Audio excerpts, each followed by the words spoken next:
Conselho Regional de Farmácia do Rio Grande do Sul, CRF-RS, realizou a 14ª sessão plenária ordinária do ano de 2014, no dia 27 de agosto, no auditório da Biblioteca do Prédio B do IPA. Dirceu Raposo foi o convidado especial na sessão.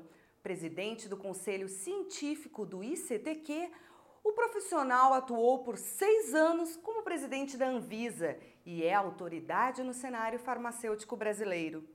Estamos aqui no IPA, em Porto Alegre, onde vai se realizar, dentro de alguns momentos, a 14ª sessão plenária ordinária do ano de 2014 do Conselho Regional de Farmácia do Rio Grande do Sul. A grande estrela deste evento é o professor Dr. Dirceu Raposo, que foi presidente da Anvisa durante 6 anos, foi presidente do Conselho Regional de Farmácia de São Paulo, é professor universitário, é pós-graduado, é uma figura pública, talvez uma das maiores autoridades na área da saúde pública do nosso país, sem medo de errar. Eu que, quando diretor do PROCON do Estado do Rio Grande do Sul, tive a honra de acompanhá-lo em alguns eventos. Sua participação hoje aqui, qual vai ser a sua palestra aqui neste evento do CRF-RS, professor Dirceu? Bom, primeiramente queria agradecer a todos, agradecer a sua audiência, agradecer aos colegas do Rio Grande do Sul pela deferência do convite e agradecer as suas palavras que obviamente foram exageradas, mas de qualquer forma eu venho aqui tentar contribuir um pouco, vamos tentar discutir, vim para discutir a questão da prescrição farmacêutica e de uma questão que é muito importante do estabelecimento farmacêutico enquanto um estabelecimento que deve se comportar como um estabelecimento de promoção da saúde e do uso racional de medicamentos. Em função da nova legislação aprovada agora, sancionada pela presidente. Pois é. O senhor não ficou preocupado com a medida provisória, que flexibilizou um pouco, professor? Todos ficamos preocupados e eu temo mais. Eu temo que essa medida provisória seja inconstitucional, porque ela cria 2 tipos de estabelecimento. Seria como, talvez o exemplo mais marcante seria o que eu vou formular agora. Eu sou proprietário de um pequeno hospital no interior de qualquer estado e apesar do programa do governo de mais médicos, o meu hospital, por ser pequeno, não precisa de médico. O que se fez com as farmácias hoje é mais ou menos isso. Os pequenos estabelecimentos, microestabelecimentos, não precisam de profissional técnico, responsável, graduado em farmácia para atender os seus pacientes. Os outros todos necessitam. Quer dizer, de uma certa maneira, pretende-se criar 2 tipos de farmácia no país. Série A e Série B, segunda divisão? É mais ou menos assim. Eu acho que... Quando o consumidor não é de segunda divisão, ele é sempre o consumidor padrão FIFA. Já que estamos falando de futebol, é padrão FIFA. Ou temos farmácia padrão FIFA em qualquer que seja o tamanho dela, ou não temos farmácia. Concordo. Né? Então, o fato é esse, quer dizer, não se pode criar uma lei que crie uma separação para a mesma finalidade de 2 estabelecimentos por causa do seu porte, porque senão chegaríamos a esse cúmulo mesmo, quer dizer, termos hospitais em que tem médico, porque são hospitais grandes ou médios, e hospitais que são microempresas ou pequenos não precisam de médico para atender a população. Isso é um absurdo. Inacreditável. Isso. Pois é, não se pode permitir que seja feito isso com a farmácia. Que desdobramento o senhor prevê nesse processo? Não, eu primeiro acho que...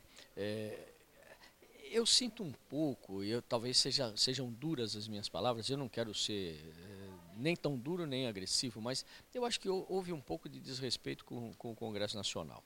O Congresso Nacional, depois de 14 anos de discussão, deliberou por maioria, e é assim que democracia se faz, não é? A maioria da população brasileira, representada por aqueles deputados e pelos senadores, aprovaram a lei.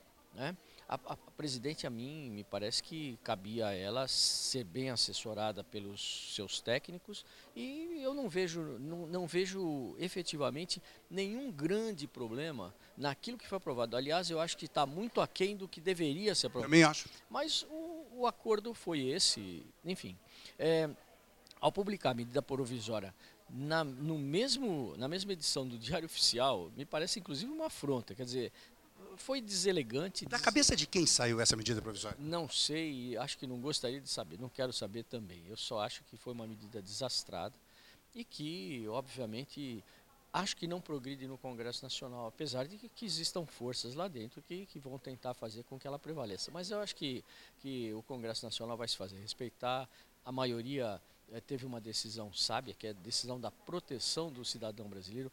Não conheço outro país no mundo que tenha esse tipo de discussão. É inacreditável. Eu tinha uma aluna há muitos anos atrás, libanesa, e ela dizia assim, olha, é muito bom morar no Brasil, porque o Líbano estava numa guerra, né, sangrenta.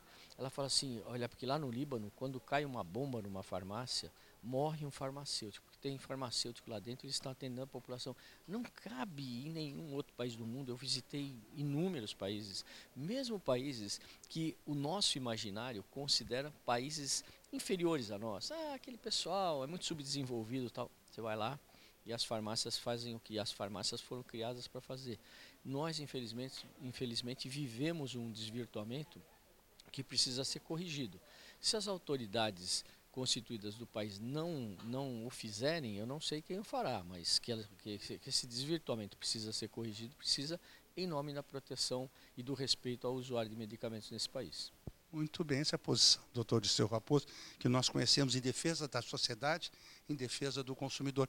Uma boa palestra. Quando é que o senhor volta ao Rio Grande do Sul? Sempre que for convidado. Se não me convidarem, eu volto também a qualquer hora, mas eu volto. Então já vamos combinar desde agora uma próxima entrevista na sua vinda. Combinado? Okay, combinado. Muito obrigado. Ok. Obrigado. Um dos cases que será apresentado na plenária do Conselho Regional de Farmácia aqui no IPA, a 14ª sessão plenária ordinária do ano, é a farmácia uso indicado de Pelotas. Nós estamos com a farmacêutica Ana Rosi, que vai apresentar o case.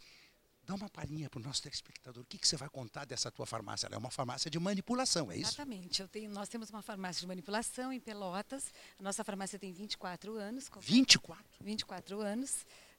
Nós temos um trabalho desenvolvido, eu tenho uma sócia, né? E nós temos um trabalho desenvolvido muito interessante. Começamos praticamente de uma forma paralela com a história da atenção farmacêutica no Brasil e com a época de ressurgimento das farmácias magistrais, com toda aquela fase de crescimento enorme que houver nas farmácias. E nós buscamos muitas alternativas, inclusive trabalhamos muito com qualidade especificamente e sempre focada no cliente, no paciente, né? E com isso desenvolvemos um trabalho de atenção farmacêutica efetivamente, talvez não nos moldes como se gostaria em termos de registros mais elaborados, mas efetivamente na prática e observando grandes resultados na prática, na nossa experiência, com qualidade de vida para os nossos clientes, pacientes, né? Realmente bastante gratificante. Mas que maravilha. O endereço da farmácia é em Pelotas? Então, a farmácia fica no centro de Pelotas, na Rua Voluntários da Pátria, número 1050. E o site? E o site www.usoindicado.com.br. Presta atenção, está na tela. www.usoindicado.com.br.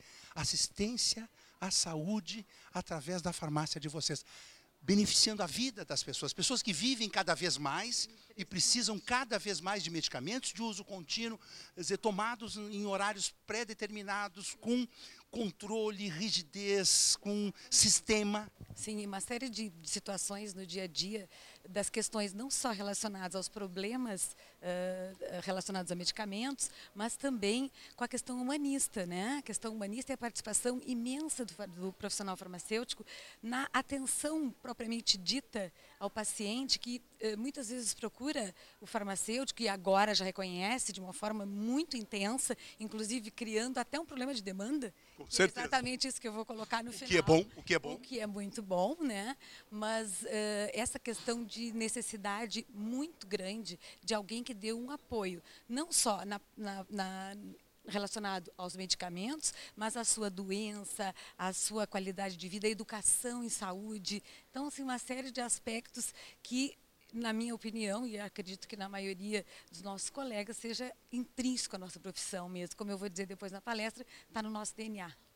Perfeito, perfeito. Está aí o papel, a importância do papel do farmacêutico na área da saúde, na prevenção, no acompanhamento de nós pacientes que temos nos remédios, nossos companheiros a partir de uma certa idade, com certeza. Exatamente, no idoso principalmente, né? Temos uma situação assim, ainda não é o nosso caso, né? Não é o nosso caso ainda. Eu já estou mais um pouco, né? Isso. Ela é jovem, né? Não, Felizmente, a farmacêutica. isso. Mas no caso dos idosos, a gente verifica assim, situações bastante complexas, né? Porque normalmente todos são multimedicados, né? Exatamente. Exatamente. E além disso, com também vários médicos de várias especialidades, que normalmente não se comunicam. Então, o farmacêutico é um ponto de elo e é uma intervenção muito interessante. Nossa experiência tem sido enorme nessa questão. Cada paciente, ele tem vários médicos, cada um dos médicos com a sua terapêutica respectiva e vamos botar entre as conflitos, para não falar uma saladinha de fruta. Né? Com certeza. Tá aí o papel, a importância do papel do farmacêutico na nossa saúde. Parabéns, uma boa palestra. Obrigada, prazer. Estamos com o farmacêutico Leonel Almeida, que é da farmácia Sanar, de uma das regiões mais lindas do Rio Grande do Sul, São Francisco de Paula.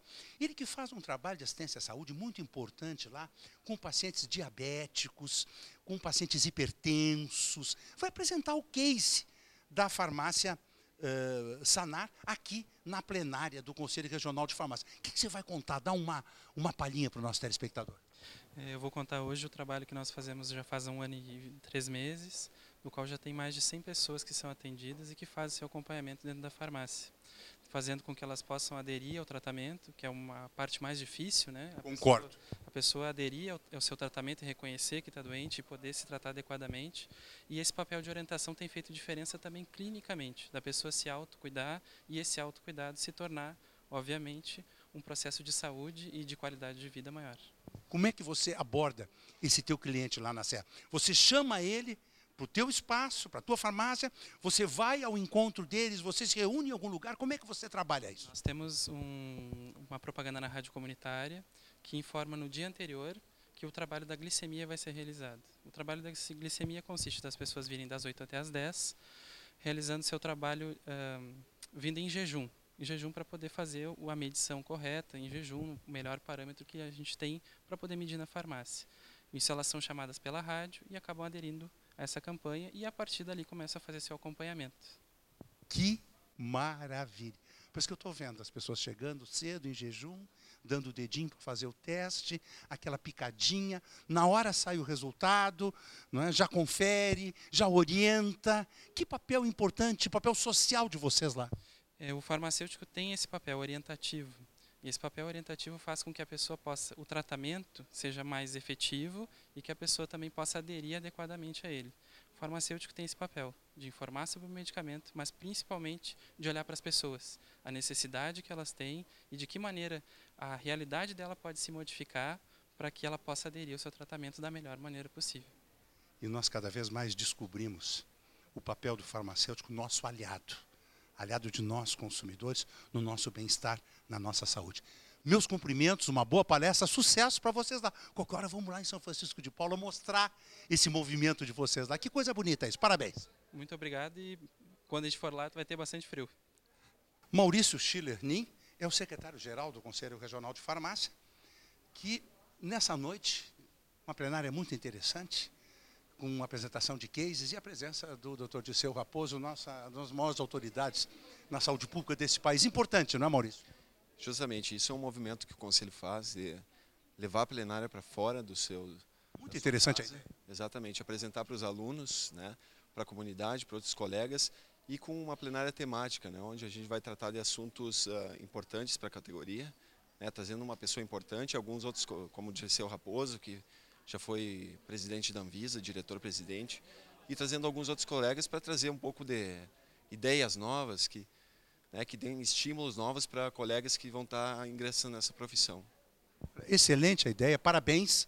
Quer dizer, tira de dentro do conselho e traz a plenária para dentro da faculdade. Ideia excepcional, a integração escola com o trabalho que o profissional vai ter logo que se forma.